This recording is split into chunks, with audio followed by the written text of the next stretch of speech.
Hello everyone, my name is Sani Shegun Kabir, and in today's YouTube video, I'm going to show you how I process my raw images in Capture One Pro.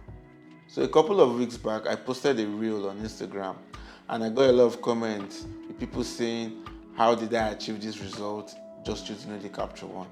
So in this video, I'm going to show you a step-by-step process which I used to achieve these results, and hopefully it will help you get the best out of your raw images. So without wasting any more time, let's just dive right into it. So we are back in Capture One, or finally in Capture One, and I've already imported like 2 images into the software already. So I wanted us to do 2 images so you can just see the difference between the two. So this is the first one. This is actually the one I posted on Instagram, and this is another one I took a while back. So let's start with the first one. So this is the raw image. As you can see on my left hand side where the sliders are, I haven't really done any basic adjustment. This is just straight out of camera. So let's just do the basic adjustments that I would normally do. So normally when I see an image like this, the tones are already there. You can see the highlight light hitting her hair, and her face is like well exposed or underexposed a bit. So what I like to do is normally just drag up my shadow slider just a bit, just to brighten up her face. Then these days I tend to reduce my contrast. I don't add contrast to my images. I don't know, I just started doing it. It's not like there's a specific reason why.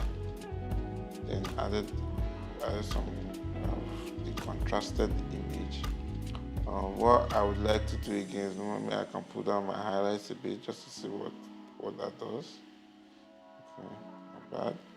Then I would go to the curves. I like using curves. And I'll go to Luma. So Luma controls the highlights and my shadows better, you know. So let's bring down the shadows just a tiny bit, just to give it that contrast. Then I'll take this up here a bit. Yeah. And I'll also pull this slider here just to give it that tone, that brownish tint. So we're already looking good. If I click on the before and after, you can see the before and the after. So we're looking good. I would add like a vignette to this just to see. Yeah, gives it that. Yeah. So now I have just adjusted just the basic lighting areas of the image, brought out her face a bit more. I think I might just do that a bit more. Oh, sorry about that. Let's Command Z. Take it back and we'll just darken the edges a bit. I tend to use the vignette a lot because I like the way the shadows just wrap around the model's face. It drags the viewer's eye to it. So I wanted to increase the exposure just a tiny bit. Let's take it up just a tiny bit. Then I would probably just adjust my Kelvin, make it warmer, because I think that's where this image is going towards more warm tones. So make that warmer. So now I would go to this slider here, right here. So what this is like my go-to setup. So what I tend to do here is I like to add blue to my shadows, which I'll do right now. So as you can see, it's already giving me that bluish tint, and I'll add some orange to my highlights. Remember, we already have like the orange highlight, orange light coming from the top, which is just rimming her hair to just give us that orange highlight at the top of her head. So I am going to pronounce it somewhere, just add a bit of that orange. Then what I will do again is go to color editor. I'll click on this icon here, looks like an eyedropper. Then I'll pick the colors that I feel play a major role in the whole color grade of the image. So I picked the green one, her outfit, which is green, and I picked the flowers. I feel it looks brownish and to go well with her skin tone. So we'll click on the green right now and add saturation. That's what that does. So as you can see, it tends to just add green to the image here. You can see you can look at the before and after. You can see the green and you can see the after. It looks just much more better. Click on the brown, just add a bit saturation, That's what that does. Yeah, it gives us this brownish tint. Then what we can do now, so as we have done that, I think it has darkened the image a bit. So I'm just going to open up my shadow some more. Yes. Now we're going to go to the curve adjustment tab. We're going to play with our reds. So I don't really have a specific pattern for this. I just tend to go with the flow at this point. So I pull down the reds and I pull it up just to see what I get. This time is a bit too much, so let's just say around here. That's fine. So whatever I do at the shadow spot, I just tend to do the opposite with the highlight. So I'm going to take it up to see if I can put some red in the highlight. Down. I'll add some more red here.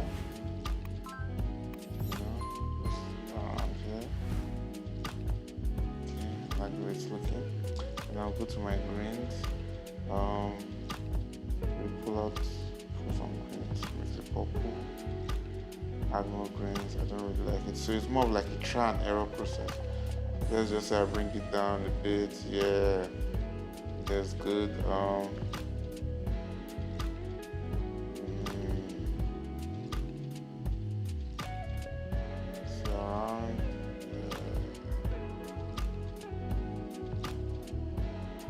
That's good with the greens. I think I'm going to pull this down just a tiny bit. Then here, we are going to pull it down a tiny bit also just to add more magenta. Yeah, I think I'm good there. So that's mostly basically what I would normally do for my basic adjustments. As you can see, there's a before and an after.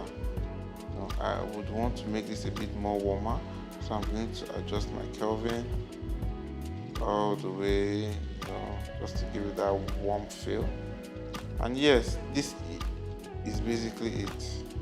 Nothing too serious. As you can see, it made a whole lot of difference with just a few basic adjustments. So this is the before, this is how the image came out of camera, and this is it with just a few basic adjustments. So let's move to the second image. So in the second image, we have like highlights and we have shadows. We have very strong highlights. You understand? So I just wanted to show you guys how I would approach this. I approach it like any other image, mostly try and error. So what I'm seeing now is I like the image, I like the way the shadows are falling. I would tend to increase my Kelvin just to make it feel more warmer. Like I said, I don't really add contrast, but let's see what this does now. So this gives it a mood which I'm digging right now.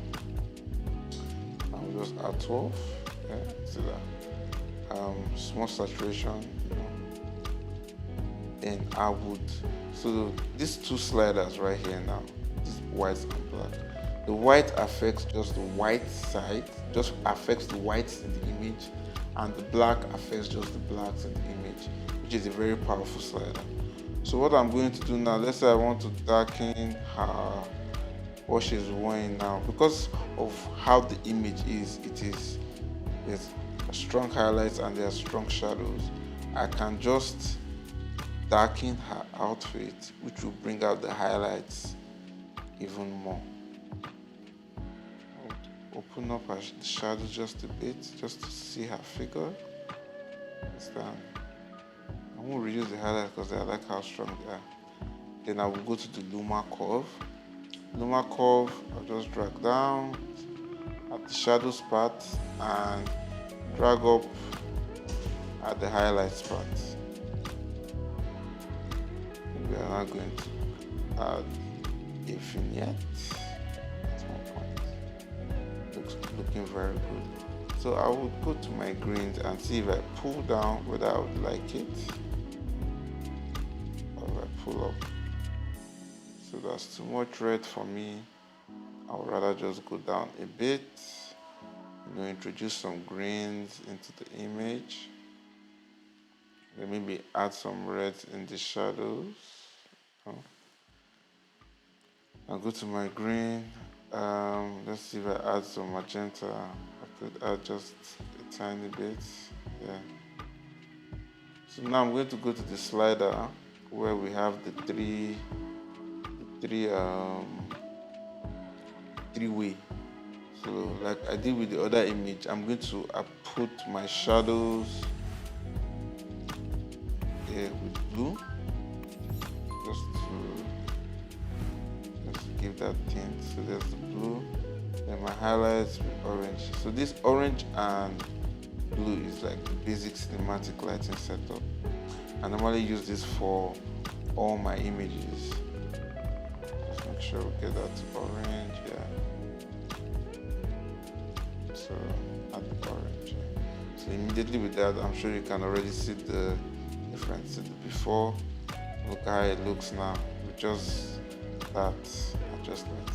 So now with the color editor, there's really nothing I would really like to color here. I feel it looks really nice.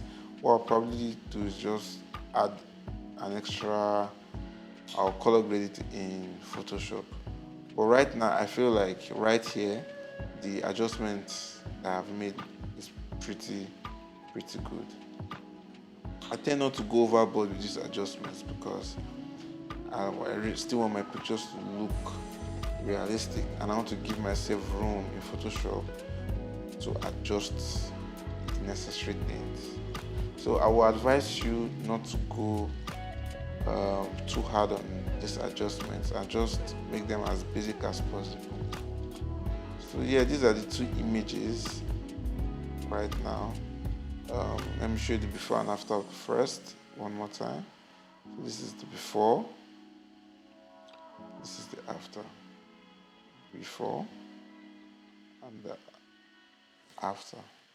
So for the second one, and see this is the before, bright and everything, and the after.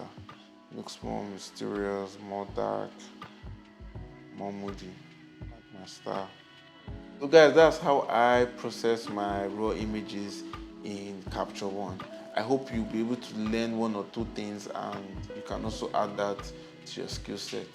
So thank you so much for watching this video. I really appreciate each and every one of you.